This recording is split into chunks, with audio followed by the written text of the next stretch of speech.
Assalamualaikum warahmatullahi wabarakatuh. Waalaikumsalam warahmatullahi wabarakatuh. Pemirsa DMI TV, bertemu lagi di hari ke-11 di bulan Ramadan tahun 1445 Hijriah dalam program Ngabuburit bersama DMI Cianjur.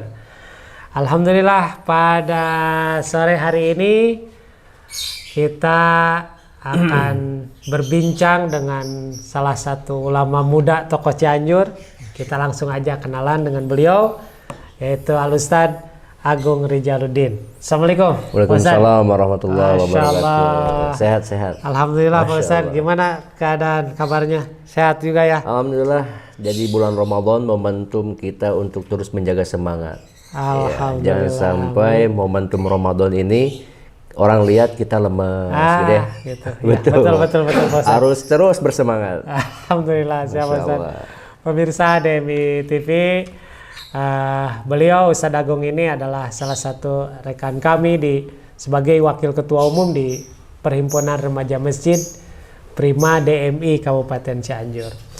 Pak Ustadz, kita bincang ngobrol dengan tema jangan jadi hamba Ramadan. Waduh, berat ya. Jangan jadi hamba Ramadan. Jangan apa tuh? jadi hamba Ramadan. Biasanya kita dengar hamba Allah ya. Hamba Allah ini gimana coba Ustadz? Barangkali Ya, baik. supaya meluruskan nih, jangan sampai ada pikiran yang tidak lurus nih. Betul. Khawatir jadi gagal paham ya. Jadi gagal paham. Bahaya. Alhamdulillah wa syukur ala ni'matillah. Asyhadu an la ilaha illallah wahdahu la syarikalah. Wa asyhadu anna Muhammadan abduhu wa rasuluh alladzi la nabiyya ba'da amma ba'du. Alhamdulillah pemirsa DMI TV yang dimuliakan Allah Subhanahu wa taala. Alhamdulillah hari ini saya bisa bertemu dengan Kang Fadlun di momentum podcast hari ini. Mudah-mudahan semua senantiasa Allah berikan kesehatan. Amin. Di tengah bulan Ramadan yang hari ini luar biasa sekali. Kita masih bisa menjaga kesehatan gitu. Amin. Tadi ditanya terkait apa atau bagaimana seseorang kok bisa jadi hamba Ramadan gitu kan? Iya gitu. Biasanya kita dengar apa? Hamba Allah. Hamba Allah. Hamba Allah. Ini kenapa kok bisa jadi hamba Ramadan. Jadi begini Kang. Ya. Hakikat kehidupan manusia itu, jika ya. kita melihat nas-nas baik di dalam Al-Quran ataupun Al-Hadis, maka nggak ada lagi kita ini adalah Abdullah, hamba Allah. Sebagaimana tujuan dari penciptaan manusia itu adalah untuk berbakti dan mengabdi kepada Allah. Dengan konteks ayat wa ma khalaqtul jinna wal insa illa liya'budun. Itulah yang menjadi landasan kenapa demikian hari ini kita menjadi hamba Allah tadi. Untuk melaksanakan ibadah di hadapan Allah. Artinya menjadi hamba Allah. Menjadi hamba mengabdi Allah kepada Allah, bekerja untuk Allah, hidup dan matinya kita ini untuk Allah Subhanahu wa taala. Lantas apa yang menjadi pertanyaan tadi terkait hamba Ramadan ya? Iya. Nah, intensitas ibadah manusia di bulan Ramadan ini meningkat. Coba bayangkan, yang sholat fardu lebih tepat waktu, yang tidak sholat rawatib jadi banyak sholat rawatib. Betul. Sholat sunnah duha, sholat sunnah witir dan lain-lain dilaksanakan. Ini menunjukkan bahwa seseorang itu meningkatkan ibadahnya di bulan Ramadan. Terlepas nanti ikhlas atau ria atau apa yang itu hal lain, hal lain. Tapi paling tidak di bulan Ramadan jadi momentumnya untuk meningkatkan ibadah. Tapi yang kami sangat khawatirkan adalah khawatir kita beribadah ini bukan karena Allah, tapi karena bulan Ramadannya. Makanya para ulama mengatakan jangan jadi hamba Ramadan. Kita harus menjadi hamba Allah Subhanahu wa taala yang beribadah setiap waktu, setiap saat gitu. Tidak mengukur diri kepada bulan Ramadan itu, Kang. Tapi kan mungkin bulan Ramadan juga bisa dijadikan ajang Betul. Kalau latihan lah. Fastabiqul khairat juga kenceng. Iya, bisa. Medan pertempurannya itu setelah Ramadan mungkin. Betul. Sebetulnya begini, Ramadan itu adalah momentum trainingnya. Trainingnya itu. Karena yang sejatinya kita benar-benar beribadah itu nanti di 11 bulan setelah Ramadan. Iya, betul. Nah ini ada konsep yang demikian yang kemudian salah diterapkan. Seolah-olah beribadah itu di bulan Ramadan saja. Di luar bulan Ramadan gimana coba? Iya, jadi nggak ada Ramadannya di bulan Ramadannya. Di luar intensitas ibadahnya di luar bulan Ramadan jadi menurun. Begitu. Maka kita khawatirkan kita ini hamba Allah atau hamba Ramadan gitu.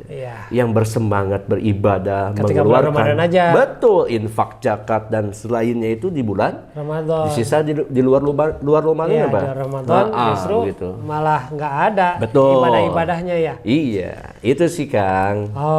Jangan gitu. Jadi hamba jadi Ramadan. Pemirsa kita jadi sudah clear nih. Jadi maksudnya jangan jadi hamba Ramadan itu kita beribadah itu bukan hanya di bulan Ramadan saja. Ramadan hanya ajang training, latihan untuk mengarungi medan pertempuran di yang 11 bulan itu. Iya. Syawal itu menjadi penentuan nanti. Kembali lagi nanti di bulan Sya'ban. Begitu. Ya. Baik, sangat menarik ini. Alhamdulillah. Nah, kalau misalkan kita berbicara Ramadan nih. Nah, ini kan kalau pengertian segala macam itu sudah mungkin banyak yang mengupas itu. Betul. Mungkin dari Pak Ustadz sendiri nih, kira-kira hikmah apa? Setelah kita tahu kita jangan menghamba Ramadan, tapi kan Ramadan ini jadi latihan kita, training kita. Betul. Apa yang akan kita dapatkan dari Ramadan, hikmahnya seperti apa? Baik, bulan Ramadan ini jadi bulan penguat seseorang di dalam melaksanakan ketaatan di hadapan Allah Subhanahu wa taala. Karena memang kalau kita melihat beberapa hadis di dalam hadis Rasulullah SAW, ada banyak hadis yang menyampaikan tentang keutamaan bulan Ramadan. Yang pada akhirnya kemudian manusia banyak melaksanakan ibadah-ibadah di bulan Ramadan. Itu wajar-wajar saja. Nah, adapun hikmah disyariatkannya ibadah saum Ramadan, yaitu yang pertama adalah tajdidul iman wa taqwiyatuh. Apa itu? Iman wa taqwiyatuh. Menyegarkan kembali keimanan dan menguatkannya. Karena disadari atau tidak manusia seiring dengan berjalannya waktu, imannya itu kadang naik, kadang turun. Bahkan dalam hadis lain dikatakan oleh Nabi SAW, pagi dia beriman, siang bisa menjadi seorang yang kafir kepada Allah. Siangnya dia kafir kepada Allah, sorenya beriman. Paginya dan selanjutnya dan seterusnya. Ini menunjukkan bahwa kedudukan iman pada diri seseorang itu berubah-ubah. Ada kadang naik, ada kadang turun. Ada saat dimana ketika sholat hoream luar biasa. Kamu ibu-ibu ieunya di rumah lamun nincak waktu sholat jeung film si Aldebaran. Gitu ya. Bentrok ya waktunya lebih utama apa? Nonton Aldebaran dengan alasan engkewe Isa mah. Nah itu kalau kita kaji dalam ilmu iman, imannya sedang apa? Sedang turun. Akhirnya dia lebih mengedepankan hawa nafsunya daripada perintah Allah begitu. Jadi syariat ibadah saum ini adalah untuk menyegarkan kembali keimanan dan juga menguatkannya. Tajdidul iman wa taqwiyatu. Nah, kalau generasi muda ini konteksnya seperti apa nih untuk supaya menyegarkan kembali keimanan oleh mereka nih dengan puasa ini seperti apa? Baik, generasi Z ini memang menjadi di antara garapan dakwah kita. Pemahaman terkait Islam dan mereka hari ini itu memang harus disesuaikan. Paling tidak yang dia pahami terkait ibadah saum adalah dengan meninggalkan segala bentuk maksiat. Uyuhan lah kudu bisa ngalaksanakeun saum ge gitu. Dan menghindari satu ujian dalam ibadah saum apa? Godin berjamaah. Nah, itu. Jadi godin berjamaah ini untuk generasi Z menjadi apa? Hambatan untuk suksesnya ibadah saum. Betul. Coba Kang Fadlun, ada generasi-generasi kita yang memang minim ilmu, dia pikir kalau tidak saum ini tidak apa-apa. Betul. Coba bayangkan, kalau tidak saum itu tidak apa-apa. Secara kaidah-kaidah ilmu fikih dan lain sudah menjelaskan hal itu, bahwa kedudukan ibadah saum itu semua para ulama bersepakat, tidak ada yang berbeda, wajib. Untuk dilaksanakan. Tapi pemahaman demi pemahaman yang mereka terima hari ini terkadang seperti halnya ibadah sholat, ibadah saum ini dianggap hal yang biasa. Artinya ada gradasi keilmuan, literasi Islam kepada mereka. Itu. Jadi akhirnya gini, untuk bisa melaksanakan ibadah saum pada mereka generasi Z, gitu ya, itu sudah luar biasa. Hanya mereka puasa. Ya karena heula anan gawena sare ti subuhnya bikin ka magrib. Yang paling tidak dia sudah sukses lah dari aspek sisi waktu melaksanakannya. Tegodin heula anan gitu ai namanya. Iya. Tapi tetap kita harus bimbing mereka agar kemudian puasanya berkualitas. Iya, betul. Itu tajdidul iman wa taqwiyatu. Nah, itu yang pertama tuh. Betul. Berarti hikmah atau manfaat kita berpuasa itu sebenarnya oleh Allah itu akan diberikan terus, diperbaharui keimanan kita dan bengkelnya iman itu ya Ramadan. Ya betul. Direparasi, direnovasi, itu diresingkan ya. Itu bulan Ramadan. Iman itu siklusnya naik di bulan Ramadan dah. Nah kita khawatir ba'da Ramadan turun lagi grafiknya tuh sampai bulan Sya'ban. Allah musta'an. Jangan begitu ya. Masya Allah. Apalagi tuh manfaat Ramadan ini mungkin? Hikmah di antara disyariatkannya ibadah saum Ramadan, yang pertama tadi tajdidul iman wa taqwiyatu. Yang kedua itu tahdzibun nafsi, melatih mengendalikan hawa nafsu. Mau tidak mau, suka tidak suka, senang tidak senang, ketika kita di jalan, Kang Fadlun bawa motor, kalau ada yang herang-herang, itu kita harus jaga pandangan. Herang-herang teh lain istri caruluk. Saya kira yang herang-herang tuh herang.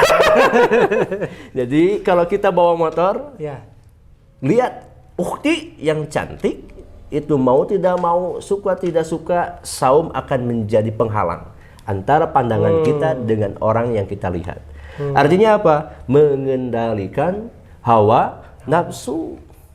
Tidak senang, tidak suka, misalkan istri kita di rumah ya, ketika ibadah saum kita sering marah kepada istri kita, wayahna Ramadan mah eureunnan heula gitu. Kenapa demikian? Karena itulah fungsi Ramadan. Agar kemudian tidak seperti apa yang disabdakan oleh Nabi di dalam hadis, rubbas shaimin laisa lahu min siyamihi ilal ju wal faragu. Dalam redaksi lain ada tambahan ilal faragu, ilal ju wal faragu, gitu ya. Jadi berapa banyak orang yang berpuasa tapi tidak mendapatkan apa-apa puasanya. Hanya mendapatkan rasa haus dan lapar saja. Nah, dengan tadi yang disebut tahdzibun nafsi, melatih mengendalikan hawa nafsu, mudah-mudahan saumnya berkualitas. Begitu, Kang.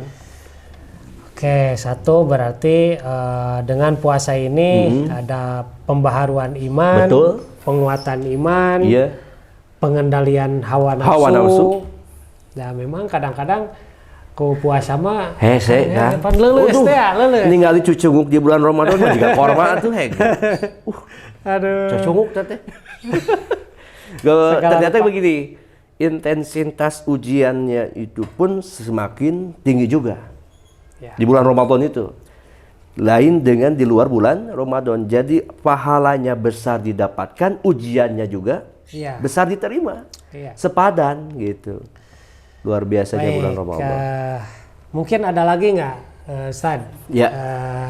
hikmah atau manfaat kita berpuasa nih? Baik, yang ketiga yaitu talyinul masyair. Apa tuh? Memperhalus perasaan.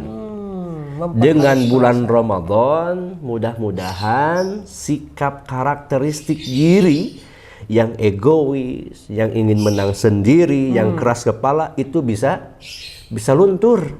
Paling tidak dengan talyinul masyair ini mudah-mudahan kita menjadi orang yang dermawan. Ketika kita melihat seseorang yang harus perlu dibantu, itu tidak lagi banyak berpikir. Itu di sana talyinul masyair, sehingga ketika berzakat, berinfak, bersodakoh itu tidak ada lagi pikiran-pikiran lain untuk mempertimbangkan. Keluarkan we. Memperhalus perasaan, lebih surti dan mengerti kepada orang. Ya gila, misalkan orang punya uang, punya rezeki, itu sudah tidak lagi dipikir-pikir. Ketika ada orang yang membutuhkan, sudah saja berikan. Kita simpan harta kita ini di akhirat dengan cara zakat, infak, dan sodako. Gitu. Jadi dengan adanya Ramadan ini seolah Allah tuh sedang memaksa kita mengeluarkan paling tidak tadi talyinul masyair ini memperhalus perasaan yang ada dalam diri kita. Ulah koret atulah dalam bulan Ramadan mah. Betul. Paling tidak Kang Fadlun ketika koropak jalan di depan kita kerjumatan ya aya 100.000, aya 50.000, aya 20.000, aya 10.000, aya 5.000, aya 2.000. Mana dikeluarkan? Tapi mudah-mudahan dengan adanya talyinul masyair ini lain 2.000 keluarkan. Minimal tengah lah. Iya, paling tidak nu biru atau leuwih tinggi nu berem gitu. Di situ pentingnya kita memperhalus perasaan dalam konteks Ramadan. Jadi lada berehan orang teh gitu. Untuk konteks bulan Ramadan begitu. Talyinul masyair. Betul. Talyinul masyair, memperhalus perasaan. Berarti Ramadan tuh memang tujuannya itu membombardir hati kita. Betul. Ya. Kalau tadi saya 3 saja, tajdidul iman, tahdzibun nafsi, talyinul masyair, ini seolah-olah bukan anggota tubuh, tapi yang dihantam itu ruhani kita. Ruhani. Karena sesuatu. Atau setuju nggak Ustadz itu kesimpulan? Betul. Artinya begini, bahwa perjalanan hidup manusia ini akan kembali kepada hatinya masing-masing. Maka manajemen kalbu penting untuk menentukan perkataan, perbuatan, dan tindakan. Iman adalah fungsi, gitu ya. Iman adalah fungsi untuk menentukan apa yang harus kita pilih sebagai hamba Allah. Jadi kalau bisa diartikan sebenarnya anggota tubuh apa yang kita ucapkan itu sebenarnya tergantung hati. Betul, makanya ada para ulama yang mengatakan bahwasanya hati ini panglimanya organ yang lain. Panglima, betul. Coba kalau panglima berbicara, A, ya sudah. Prajurit itu A, B, maka B selanjutnya, begitu. Baik, Ustaz. Dari 3 ini masih ada nggak nih? Yang terakhir. Yang terakhir, boleh. Yang terakhir itu kasru syahwah. Apa? Kasrus syahwah ya? Betul, untuk menekan arus syahwat. Oke. Di antara hal-hal yang membatalkan saum, Kang Fadlun, oleh para ulama dikatakan adalah makan, minum, dan berjima di siang hari. Wayahna Ramadan mah kewe badak taraweh. Artinya apa? Dengan demikian manusia bisa mensucikan apa yang ada pada dirinya. Menahan dengan segala keinginan yang timbul dari dirinya. Berjima itu adalah kecenderungan seseorang. Tapi oleh Ramadan dan oleh kata Allah, ulah waka, tahan diri, tahwan syahwat, engke ba'da taraweh. Panjitunya. Nah, jadi pindah takjil. Pindah waktu lain teh menang. Menang cuman setelah selesai berpuasa. Saya pernah dengar itu cerita itu kan awalnya full selama bulan Ramadan tidak boleh. Betul. Kan? Ternyata ada sahabat yang melakukannya sehingga di ruksa oleh Rasulullah SAW. Yang tidak boleh itu ketika saat berpuasanya. Beres berbuka berpuasa itu mah mangat teuing gitu ya. Tuh luar biasa ya, dengan puasa ini arus syahwat kita dikontrol. Di manage. Baik, terima kasih nih Ustadz, ini pencerahannya luar biasa, diskusinya sangat bermakna sekali. Baik. Mudah-mudahan pemirsa semuanya DMI TV bisa mengambil hikmah apa yang disampaikan oleh Al-Ustadz Agung Rijaluddin. Kalau bisa saya simpulkan tadi Ustadz, tetap kita harus menjadi hamba Allah, bukan menjadi hamba Ramadan. Dan sehingga dengan Ramadan ini ada 4 hal yang kita bisa dapat dari Ramadan. Yang pertama, tajdidul iman wa taqwiyatuh, atau menyegarkan kembali keimanan. Yang kedua, tahdhifun nafsi, melatih mengendalikan nafsu. Yang ketiga, tagyinul masyair, memperhalus perasaan. Yang terakhir, kasrus syahwat, atau menekan arus syahwat.